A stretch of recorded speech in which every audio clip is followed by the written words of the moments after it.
Hi everyone, in this video I'm going to show you how to create a red label using TTK widget.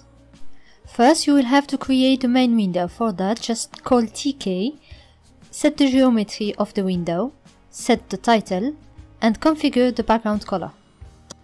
And don't forget to import TTK since you are going to create a TTK label. Now you will have to create a new style and configure it by setting a new name for this style. To do that, just create a new name and add it to the name of the default style. In this case, the default style is T-label. Now you will set the color of the label by setting the foreground property to red. Now you can create the red label by setting the property style to the name of the new style created. Now you can call main loop and run your code.